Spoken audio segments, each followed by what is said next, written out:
বাজানরে এই কোয়ালিটির সাহাবী হযরতে জাবের, যেই জাবের একটা প্রশংসা শুনলে এত কিছু করার জন্য প্রস্তুত ছিলেন। এই জাবেরকে একদিন বিশ্বনবী ডেকে ডেকে বলে, জাবের রে, তোর মনের মধ্যে একটা আফসোস আছে, যদি জীবনে কোনোদিন বিশ্বনবীরে আমি আমার রানের পরে একদিন ঘুম পড়াইতে পারতাম। কি জাবের, মন চায় না? ও জাবের, তুই মনে মনে ভাবতাস যদি বিশ্বনবী আমার রানের পরে কোনোদিন একটু ঘুমাইতো, তোর মনে কি এটা চায় না জাবের? জাবের মনে মনে কয়, না চাইতেই বৃষ্টি। আমি আমার জীবনে যেটা শুধু কল্পনাই করছি, সেই কথাটা বিশ্বনবীর জবান দিয়েই বের হয়ে গেছে। যার চেহারা দেখলে ক্ষুধা লাগে না, যার চেহারার দিকে তাকাইলে মাসকে মাস না খাইয়া থাকা যায়, যার জন্য আমার কলিজাটা বের করে প্লেটে রাখিয়া ভুনা করে দিতে পারি, সেই মানুষটা যদি বলে, জাবের রে, তুই কি আমার তোর রানের পরে কি শুইলে মনটা ভালো লাগবে? জাবের বললেন, নবীজি, আপনার এই সার মোবারক যদি কোনোদিন, আপনার এই মাথা মোবারক যদি আমার রানের পরে কোনোদিন অথবা আমার বুকের উপরে থাকে, এর চাইতে আনন্দের দিন আর কোনোদিন জাবরের জীবনে আসবে না। আমার নবী বললেন, জাবের, তলে দেরি করে লাভ নাই, আয় তোর রান্ডা পাতায় দে, আমি শুয়ে পড়ি। সুবহানাল্লাহ।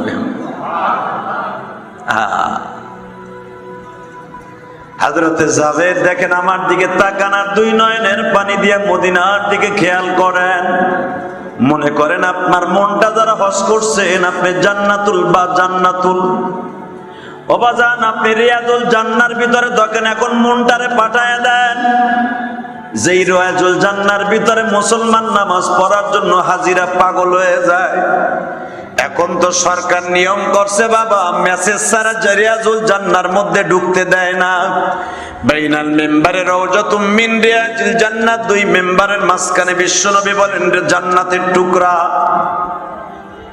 এই জান্নাতের টুকরায় নামাজ পড়ার জন্য শিল্পপতি বলেন, কোটিপতি বলেন, বাবা রাত 2টায় 3টায় কখনকার শিডিউল পড়বে, কোনো সময় টেবিল নেই। বর্তমান দেখবেন মেসেজ যখন আসবে, আপনার টাইম এই কয়টার থেকে এই কয়টার ভিতরে রিয়াজুল জান্নাতে ঢুকতে পারবেন, নামাজ পড়তে পারবেন 2 রাকাত। এইটা কিন্তু সৌদি গভর্নমেন্ট কিন্তু বাবা এরকম মেসেজ সিস্টেম করে দিয়েছে, এখন গেলেই ঢোকা যায় না। মেসেজ যদি আপনার মোবাইলে দেখে তাহলে পুলিশ ঢুকতে দেয়, লটারি সিস্টেম করে দিয়েছে। আগে তো দৌড়ায় ঢুকতাম, আসরের নামাজের পর ঢুকতাম আর ইশা করে বাইরে যেতাম, এই সিস্টেম আর এখন নাই আল্লাহর ওলিরা। এখন মেসেজ যদি আপনার মোবাইলে থাকে, একবার হজে একবারই আপনি পারবেন, বারবার না, একবারই। আর আগে তো ডেইলি নামাজ পড়তাম, 8 দিনের ভিতরে 8 দিনই রিয়াজুল জান্নাহ নামাজ পড়ছে, আলহামদুলিল্লাহ বলতে পারেন না? এটা কপাল। আর ওখানে নামাজ পড়ে কেউ যদি বলে আমি জান্নাতে নামাজ পড়ে আসছি, নবী বলেন, কসম করলো তোমার কসম নষ্ট হবে না, কসম 100% শিওর। কারণ ওই জায়গাটাই জিবরাইল নিজে মাথায় করে জায়গায় বইরা জান্নাতের মাটি লইয়েছে। পৃথিবীতে 7টা জায়গায় জান্নাতের মাটি আছে, তার ভিতরে রিয়াজুল জান্নাহ একটা। এটা অন্য একদিন বলবো। তো আমার কথা বলতেছি, রিয়াজুল জান্নাহ জাবের মাথাটা এইভাবে শোয়াই দিলেন, এইভাবেই করে দিয়ে নবীরে শোয়াই দিলেন। আমার নবী এমন একজন মানুষ ছিলেন, আপনারা আমার মতো ট্যাবলেট খাইয়ে ঘুমান লাগে তা না। আমার নবী চোখ বন্ধ করছে, এখন ঘুমের দরকার, নবীর ঘুম এসে গেছে। কিন্তু নবীর ছিল শামাইলে তিরমিজির মধ্যে আসছে, নবী ঘুমাইলে কোনদিন শোনা, আপনারা আমার যেরকম চোখের পাপড়ি বন্ধ হয়ে যায়, চোখে আবরু করে দেয়, চোখও বন্ধ দিলও বন্ধ। কিন্তু আমার নবীর চোখ কোনোদিন বন্ধ হইতেন না, চোখ এমনি চেয়ে থাকতেন ঘুমাইলে। হুজুরের অন্তরও খোলা, চক্ষু খোলা, সুবহানাল্লাহ বললেন না? এই জন্য তো নবীর ঘুমও হইতেছে ওহী। নবীরে ঘুমায় যা দেখতেন ওইটা কোরআনের মতো সত্য। নবী আপনি চেয়ে থাকতেন, কিন্তু নবী ঘুম এভাবে চেয়ে থাকতেন। জাবের দেখে নবী আমার রানের উপরে শুয়ে আমার দিক চাই, জাবের ডরে নড়েও না চড়েও না। জাবের মনে করছে নবী বুঝি ঘুমায় নাই, জাবের এইটা জানা নাই, জাবের তার নবীর ঘুম দেখে নাই। নবীর ঘুম দেখছে হযরত আলী, আলীর রানে নবী ঘুমাইছে, আবু বকরের রানে ঘুমাইছে, তারপরে তালহার রানে ঘুমাইছে, আব্দুর রহমান আউফের রানে ঘুমাইছে, তারপরে মাইসারা মা খাদিজার গোলাম তার রানে ঘুমাইছে। জাবেরের রানে তো আর নবী ঘুমায় নাই। কোন কোয়ালিটিতে ঘুমায় জাবের দেখেও না, এই জীবনের ফার্স্ট। নবী দেখে চাই এসে জাবেরের দিকে, নবী কাইতে ঘুমাইছে, চোখ দুটো চাওয়া। জাবের ধরে লড়েও না সরেও না, যে নবী তো ঘুমায় না এখনো। জাবের হুজুরের মাথা মেসেজ করে দিতাছে। জাবের মনে মনে কইতাছে নবী তো ঘুমায় না। আর জাবের আমার নবীর কানের এই লতিগুলা দেখতাছে, নবীর নাকের ভিতর দিয়ে যে নিঃশ্বাসগুলা বের হইতেছে, মনে হচ্ছে মিসকম্বরে ঘেরান আসতেছে। মাঝে মাঝে আমার নবী, আপনার আমার মতো জোরে জোরে নাক টানতেন না। আমার নবী ঘুমের ভিতরে হালকা আওয়াজে গাল দিয়ে নিঃশ্বাস নিতেন, নাক দিয়ে ছাড়তেন। আমার নবী আস্তে করে নিঃশ্বাসটা নিয়ে নাক দিয়ে ছেড়ে দিতেন, গাল দিয়া যেই নিঃশ্বাসটা ছাড়তেন মনে হইতো জান্নাতের খুশবু। নবী আমার মাঝে মাঝে চোখটারে এমনি ঘুরাইতেন, ডাইনে ঘুরাইতেন, বামে ঘুরাইতেন, ওহী নাযিল হইতেন। তো জাবের দেখতেছে ঘুমের ভিতরে হুজুর চোখ এমনি এমনি লড়তেছে। জাবের কয় ঘটনা কি? এখন যদি নবীরে ডাক দেই বেয়াদবি হয়ে যাবে, দ্বিতীয় নাম্বার যদি নবীরে আমি ধাক্কা দেই তাও আমার সমস্যা হয়ে যাবে। আবার দেখতেছি মনে হয় নবী স্বপ্নে দেখতেছে। জাবের এখন 3 কর্তব্য বিমূঢ় হয়ে বসে আছে। ইন দি মিন টাইমে কিছু সময় পরে হুজুর ধরেন আধা ঘন্টা, 1.5 ঘন্টা রাবির ভিতরে ইখতিলাফ। বিশ্বনবী ঘুমের থেকে জাগ্রত হয়েছে। জাগ্রত হয়েই জাবেরের থুতুর নিচে হাত দিয়ে বলে, জাবের কেফালে কিয়া জাবের রে তোহা, ও তোহার বলা জাবের কেমন আছো? জাবের এখন কিছুই কয় না। জাবের মুসকি মুসকি হাসে আর কয়, হুজুর আপনি কি ঘুমাইছিলেন? নবী আমার বলে, কেন তুমি দেখো নাই? তোমার রানের উপরে দীর্ঘদিন পরে দিনের বেলা আমি খুব আরামে ঘুমাইছি।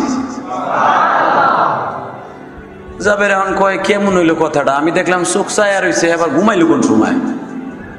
আমার নবী বলে, জাবের রে সবার ঘুম আর আমার নবীর ঘুম এক না রে জাবের। ও জাবের, যুদ্ধের কাজের মধ্যে অনেক ক্লান্ত হয়ে গেছিলাম, তোমার রানটাকে খুঁজতেছিলাম। আমার জাবেরের মনের অনেক আশা বাসনা। জাবের মসজিদে নববীর ভিতরে অন্তত এখন 1000-এর উপরে সাহাবী আছে। দেখো রে জাবের, কাউকে আমি ডাক দিয়া তার রানে ঘুমাই নাই। তোমার রানে কেন বালিশ বানাইলাম জানুনি? জাবের বলে, বলি বুঝি নাই গো নবীজি, গতকালকে ইশারের পরে জিবরাইল আমার কাছে আসছিল। ও জাবের, কয়েকজন সাহাবীর নাম ধরে জিবরাইল আমারে বললেন, নবী যত সাহাবী আপনার স্পেশালিস্ট ভালোবাসে মদিনার মধ্যে, এই আওস আর খাজরাজ বংশের মধ্যে জাবের তাদের মধ্যে একজন অন্যতম। আমি মনে মনে ভাবলাম, জাবের আমি কি দিয়ে খুশি করব? আমি দেখলাম আমি যদি জাবেরের রানের পরে একটু ঘুমাই, জাবেরের আর খুশির সীমা থাকবে না। জাবের আমি তোমারে খুশি করার জন্য ঘুমাইলাম। জাবের বলে, নবী আমার জীবনে এরকম সুযোগ আর কোনোদিন আসবে কিনা? আমার নবী বলে, জাবের তা আমি বলতে পারবো না। তাহলে জাবের এই ফাঁকে একটা কথা বললেন, নবীজি দুনিয়ায় যদি এই সুযোগ আর কোনোদিন না আসে, আখিরাতে আসবো। নবী আমার বলে ফেললেন, জাবের রে, যদি আল্লাহ তোমাকে জান্নাত দেয়, দেখা হবে জান্নাতে। এখানে কিন্তু নবী কয় নাই যে তোমার আমি জান্নাতে ঘোষণা দিয়ে দিলাম।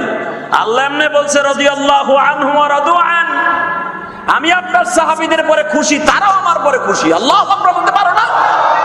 কিন্তু নবী তারপরে বললেন, যদি আল্লাহ তোমাকে মাফ করে জান্নাত দেয়, জান্নাতে দেখা হবে। জাবের কায়দা করে বললেন, যদি জান্নাতে ঘুমের কোনো সময় টাইম হয়, আপনি আমার রানে একদিন ঘুমাইবেন। নবী আমার বললেন, জান্নাতের ভিতরে কোনো দিন নাই, রাত নাই, সমান। তোমাকে আমি জান্নাতে তোমার সাথে দেখা হবে। সুবহানাল্লাহ বলতে পারলেন না? একটু ভালোবাসা দিয়ে যদি জাবের জান্নাতের জাবিনদার দেখা করতে পারে জান্নাতে। এর ফাঁকে জাবেরের সাথে আমার নবীর একটা কথোপকথন হয়ে গেল। জাবের, যদি জান্নাতে আল্লাহ তোমাকে নেয়, আমার শেষ জামানার উম্মাত গুলারে খুঁজে খুঁজে জান্নাতে নেওয়ার ব্যবস্থা করবা। তাহলে আমার নবীর উম্মতের দরদ আছে না নাই? জোরে বলেন নাকি আছে না নাই? নবীর প্রত্যেকটা কথা বর্তমান যা কিছুই দেখেন না কেন, বিজ্ঞান বলেন, ভৌগোলিক বলেন, সবকিছু নবীর কথাগুলো আগের থেকে নবী বলে গেছে। আপনি মানেন বা না মানেন, আমার নবী আজ থেকে 1400 বছর আগে যা বলে গেছে আজকে আপনার আমার জন্য বিজ্ঞান হয়ে গেছে। কথা বলেন না কেন? এই দেখেন আমার নবী বলে গেছে, কেউ যদি একটা হাসি দেয়, হাসি হ্যাঁচো আপনি দেন না, মাথা বার হইলে ঠান্ডা লাগলে হাসি আসে না? আমার নবী বলেন একটা হাসির মধ্যে 130টা রোগ দূর হয়ে যায়। 130টা রোগের ঔষধ হলো একটা হাসি। এই রোগের ঔষধ হবে কখন জানেন? যদি আপনার জবান দিয়ে বের হয়ে যায় আলহামদুলিল্লাহ। হাসি দেওয়ার পরে যদি আপনি বলেন কি, তাও জানেন না, তা কনই নাই মনে হয়। হালাকে আপনি হাসি দিয়ে হ্যাঁ চো, আরে ঠান্ডা লাগছে রে, ঠান্ডা লাগছে এই কথা না বলে আলহামদুলিল্লাহ বলতে পারেন না? আলহামদুলিল্লাহ বললে আপনার শরীরের থেকে 130টা রোগ দূর হয়ে যাবে।